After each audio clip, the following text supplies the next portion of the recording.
Les marchés avec CMC Markets, trading de CFD sur action, Forex et indices. Salut, c'est Trado, content de vous retrouver pour la mise à jour du CAC en unité journalière et hebdomadaire. Bon, beaucoup de choses à dire encore aujourd'hui. Je vais d'abord commencer par décanter un petit peu le graphe, ça nous permettra d'y voir plus clair. Tout d'abord, ce fameux triangle ascendant là, vous en avez parlé depuis pas mal de temps. L'objectif premier a été touché. Je récapitule parce qu'il va disparaître. Ça, c'était l'objectif premier, c'est la hauteur de la dernière oscillation complète reportée au-dessus du point de cassure du triangle. Ça a été touché ici, ça a été touché hier en fait, exit. Ensuite, l'autre objectif qui correspond à celui que j'ai indiqué dans mon e-book mais dont j'ai pas parlé dans l'analyse quotidienne, c'est de prendre une parallèle ici. Ça a été touché hier aussi, en ce point-là. Et finalement, on voit que le dernier objectif assigné par le triangle ascendant, correspondant à la première oscillation complète, c'est ici la hauteur en vert ici, je la reporte au-dessus du point de cassure, c'était là, eh bien il a été touché aujourd'hui. Donc d'une part ça vous montre l'efficacité des triangles en tant qu'outil d'analyse technique, et d'autre part on va l'enlever parce que maintenant il a rempli son office, il ne nous sert plus à rien et ça nous permet comme ça d'y voir un petit peu plus clair. J'aimerais également vous parler d'un autre outil d'analyse technique qui a fait l'objet de mon dernier e-book, c'est ce triangle, cette figure d'élargissement descendante dont le premier objectif, une fois cassé, c'est de prendre la hauteur de la première oscillation complète. Voici la première oscillation complète. En voici la hauteur. On reporte ça en dessus du point de cassure. Et on voit que l'objectif a été touché aujourd'hui aussi. Donc ça, c'est pas mal. Franchement, en ce moment, les figures chartistes fonctionnent très bien. Voilà. Donc maintenant, on y voit un petit peu plus clair. Je vais encore ajouter à la clarté en enlevant Ichimoku. Parce que regardez, bon, on est clairement en tendance haussière. Voilà le nuage Ichimoku en bleu. On est bien au-dessus. La Chikou est au-dessus des prix. Donc franchement, avant de le faire réapparaître, il faudra s'approcher un petit peu de la Tenkan. Parce que maintenant, étant donné qu'on est très fortement en tendance haussière, il n'y a plus de doute. Ça va nous servir la prochaine fois pour la Tenkan. Ici, qui sera le support de référence. Mais pour l'instant, encore une fois, je vais l'enlever parce que c'est pas la peine de surcharger. On ne comprend plus rien après. Voilà, on enlève tout ça. C'est chose faite. Voilà. Voilà où on en est. Alors, beaucoup de choses à dire. Tout d'abord, regardez comme le SAR et les super trends ont donné le signal haussier dès le 23 décembre.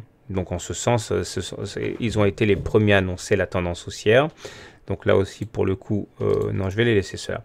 Moi, ce qui m'intéresse surtout ce soir, c'est de vous signaler la présence d'un T4.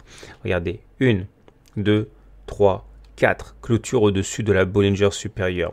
Et toujours la Bollinger supérieure et la Bollinger inférieure qui divergent. Ça veut dire qu'une fois de plus, comme hier, comme avant-hier, comme il y a 2 jours, comme il y a 3 jours, eh bien, on a plus d'une chance sur 2 de clôturer au-dessus de la Bollinger supérieure. Ok, vous avez vu que jusqu'à présent, ça n'a pas été démenti. Maintenant, ce qui m'embête un petit peu, c'est la présence d'un gap là. Regardez, à bien y regarder, il n'y a pas eu de cotation entre le plus haut de la séance d'hier et les plus bas de la séance d'aujourd'hui. Autrement dit, c'est un gap de cotation.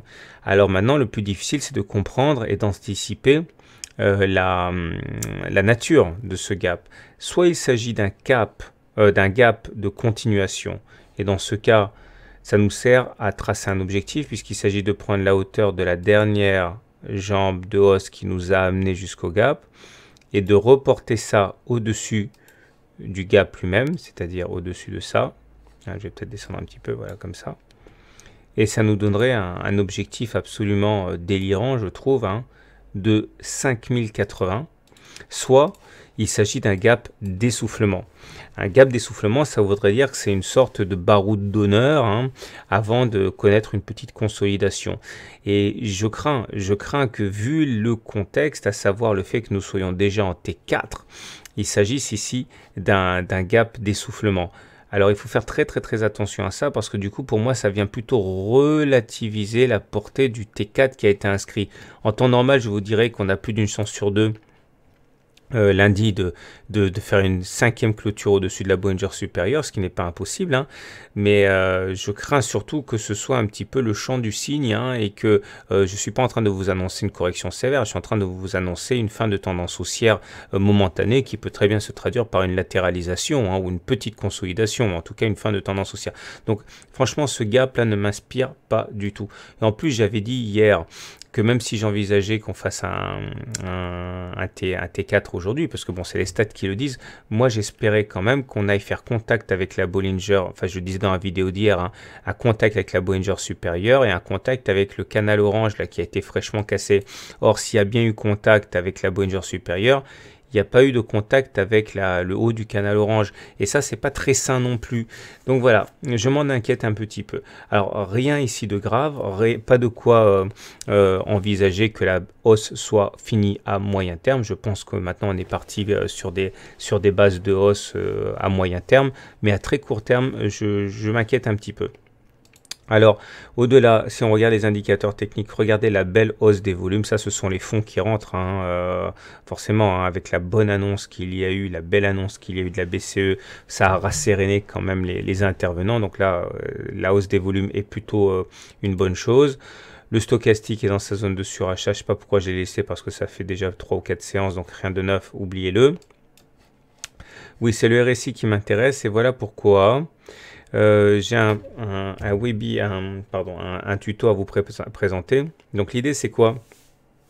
C'est que lorsque l'on rentre dans la zone de surachat, normalement on n'est plus censé spéculer à la baisse. C'est quand on sort de la zone de surachat qu'on a un bon signal de baisse. Regardez ici, ça c'est le RSI. Une fois qu'on est rentré dans la zone de surachat, c'est-à-dire la zone supérieure à 70, c'était là au point 5, c'est issu de mon e-book sur le RSI. Hein. Regardez, on a une hausse assez marquée et c'est quand on sort de la zone de surachat au point 6 qu'il y a une correction.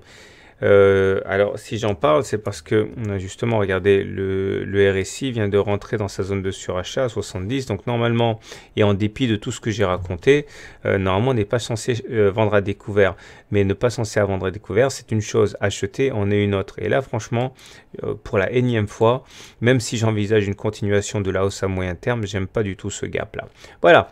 En tout cas, ça nous donne l'occasion de passer à l'hebdomadaire. Donc pour faire simple, je récapitule. Pour moi, on va faire des plus hauts, mais il semble bien que le gap ici soit annonciateur d'une fin de tendance haussière à très court terme. Je reviens sur l'hebdomadaire. Et là, alléluia, ça y est, on n'est plus en tendance baissière. Merci la BCE, merci Mario Draghi. Vous voyez bien que suite à une succession de hauts descendants et de bas descendants, eh bien on était en tendance baissière. Maintenant, on est reparti en sens inverse, des hauts ascendants, des bas ascendants. Pas de doute, on est en tendance haussière. Également, il faut remarquer que le SAR, lui, donne déjà un signal de hausse et le Supertrend donnait déjà un signal de hausse depuis le 1er décembre, sans doute un petit peu prématuré parce qu'on a eu une baisse. Mais enfin bon, toujours est-il que si on suivait purement et simplement ces indicateurs, on était acheteur depuis la semaine du 1er décembre. Hein. Et fait assez exceptionnel, on vient d'inscrire un T1 hebdomadaire, c'est-à-dire une première clôture au-dessus de la Bollinger supérieure, avec la Bollinger supérieure et la Bollinger inférieure qui divergent. Et vous savez ce que ça veut dire. Hein, ça veut dire que dans ce genre de situation, on a plus d'une chance sur deux de clôturer au-dessus de la Bollinger supérieure la semaine prochaine, c'est-à-dire au-dessus des 4600. Voilà, c'est très très rare. La dernière fois que ça s'est produit, c'était ici, en 2013, avril. On a eu T1, T2, T3. Hein, 3 clôtures successives au-dessus de la Bollinger supérieure. Bon, c'est assez rare pour le signaler. Donc pour faire simple, voilà, en hebdomadaire, on est haussier, en journalier, on est haussier. Maintenant, à très court terme, je considère que, mais là c'est plus l'expérience qui parle que les faits, il faut se méfier un petit peu du fait du gap. Mais peut-être que j'ai tout faux, peut-être qu'il s'agit simplement d'un gap de continuation et pas d'un gap d'essoufflement. Et dans ce cas, c'est le boulevard vers les 4000, je ne me rappelle plus, enfin bon, très très haut, mais j'ai plus le chiffre en trade. Voilà, je vous souhaite une bonne soirée, de bons trades et à tout à l'heure pour une autre mise à jour.